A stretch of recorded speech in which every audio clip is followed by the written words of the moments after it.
So we heard back from quite a few people about our little discussion about magic and literature. I dare say. And not too many of them were happy.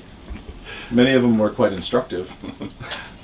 So one of the objections is that and I think this is probably one of the most pervasive and regularly occurring objections, is that we called miracles in Scripture magic. Right. And this made people nervous, irritated, or simply made them disagree. Right. How do you want to define a miracle?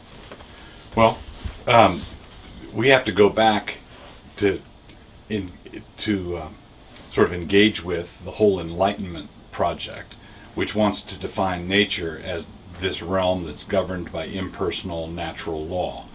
And a lot of Christians have a grinding mechanism. It's just grinding away. And this is, so the deists said God made this clock and then walked away, and the clock still runs according to the laws of the clock. And then atheists got rid of the clockmaker and kept the clock, and kept the natural law. So they think that there's this thing called law that governs everything. And then, of course, when Christians step into that world, they define a miracle as an exception to the law. So you've got natural law, and then when God sort of steps into the system and overrides it and makes it do something different, then you've got ordinary life, natural law, and then miracles.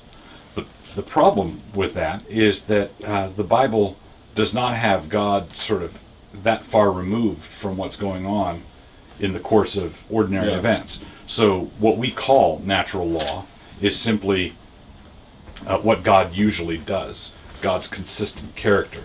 So if God is predictable in how the sun rises and how the tides go and how gravity functions and 9.8 meters per second squared and all of that, that's simply God's consistency. And if he changes his mind at a particular point, then we would say, oh, that's an extraordinary event. That's a miracle. Sometimes miracles are either a heightening or a strengthening or an unusual congruence of what God normally does.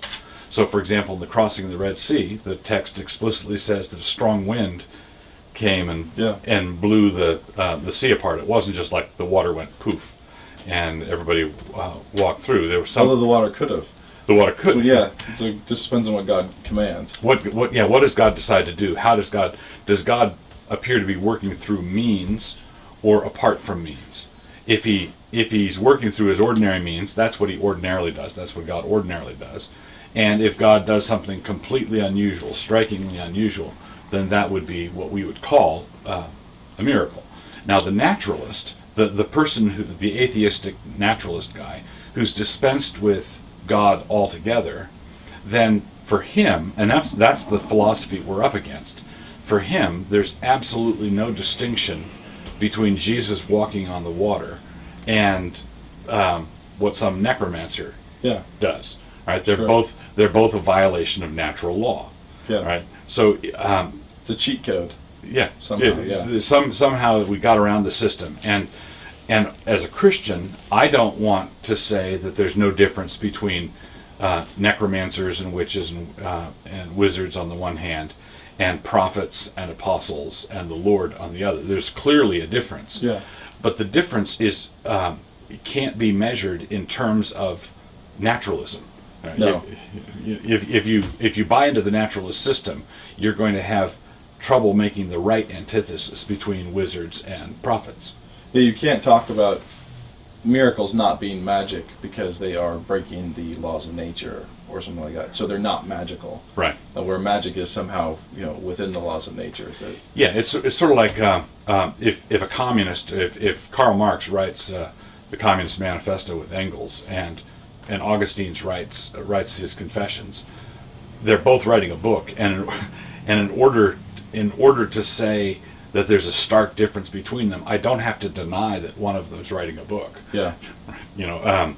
They're both writing a book, but they're saying different things. They're doing different things. So the difference between wizards and witches and the bad guys is what they are doing. Yeah. Not the realm they're living in, not the realm they inhabit. Yeah, exactly. And also, as far as it goes, when you're looking at miracles, you're looking at, well, that's not magic, that's a miracle. This is magic because it's bad. Right. Magic is not necessarily just a loaded negative word. Right. Which I think a lot of people are assuming. And also, as far as it goes, again, when Christ makes water into wine, if he's breaking natural law, it's only the speed limit. Right. So it's not a law that's outside of him. It's a pattern of his own behavior. He usually turns water into wine much more slowly. Right. And over the course of a season. Right. Rather than just with his word. Now, as long as we're in the deep weeds, let me just say something else to try to generate some Make more the rabbits run.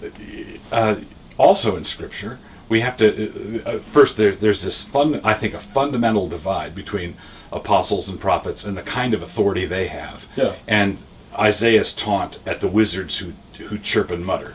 So there's the wizards mixing potions in the basement and all of that stuff, which the Bible is hostile to. And there is the miracle working, the wonder working of apostles and prophets. So there's a divide, but it's not a divide that you can measure using an Enlightenment calculus. It's an ethical divide. It's an obedience divide. Yeah. It's not a divide between one's doing a remarkable work and the other's faking. But having said that, the Bible, the record of the Bible is a lot more problematic for those who want it nice and tidy. I think that there's a stark divide between righteousness and unrighteousness, and I don't want to muddy them at all. But Joseph hid his divining cup in Benjamin's sack. Right? So yeah. Joseph is a wise man in Egypt. He has a cup for divination that he hides in Benjamin's a cup sack. for divination. A cup for divination. Daniel is the chancellor of the University of Babylon, which has a witchcraft department. Now, sure. Daniel was involved in many turf wars with the guys in the witchcraft department. Yeah. He was not in favor of those guys, but he was a political functionary. He was among the wise men. But there's a difference, an ethical difference between Daniel and these other guys. Another would be the three wise men. Three wise men. Mages are magus, right? They're are magi. They're wise men. They're not mages. But see, the problem is that they're examining the sky and they see this star, which makes them astrologers, and they see the star in the east, and they come to worship the Lord, and they're received and they're honored and treated as seekers at a bare minimum. They're seekers.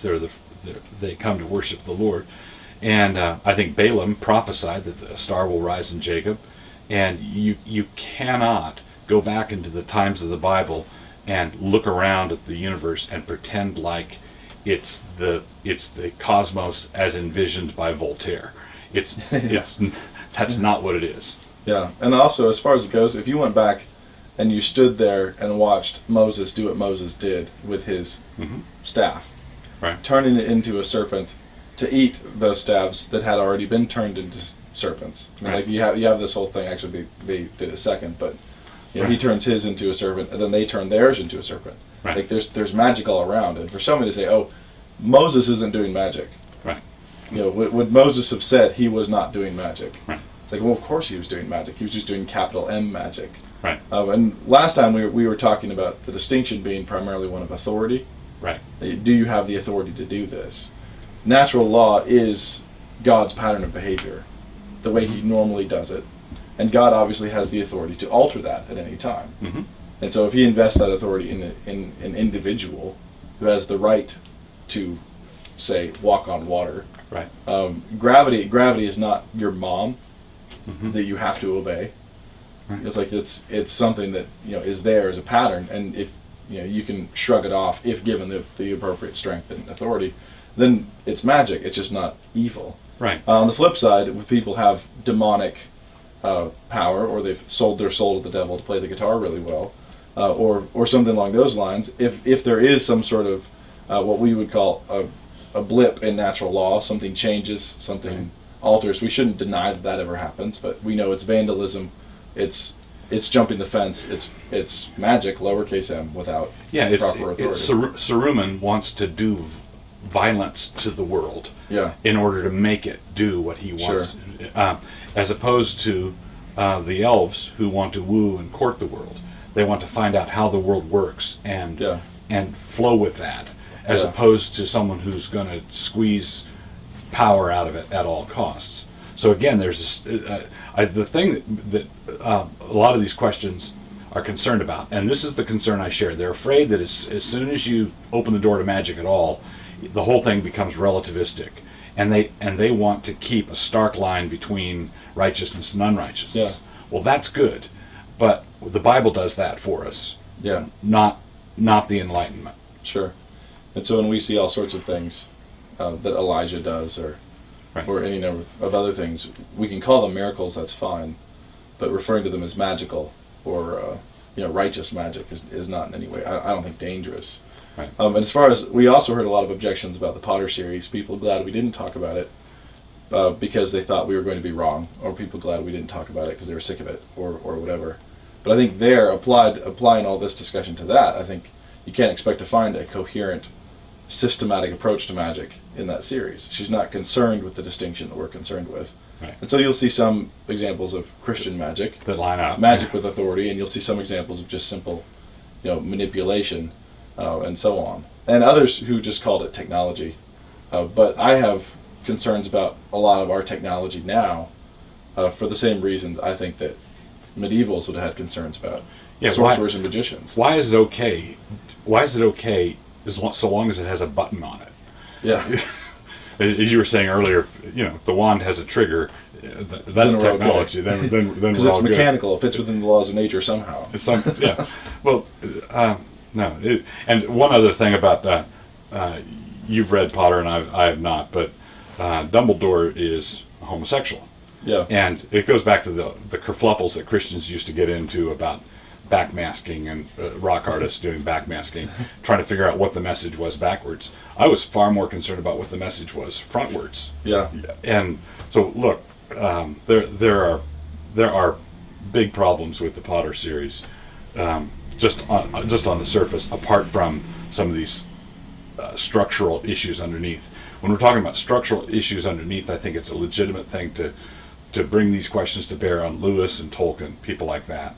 But I think the pop phenomenon of Potter is not. It's more confused and muddy. Sure, and which is not to say, for all those emailers out there about to click send, that they're not any fun.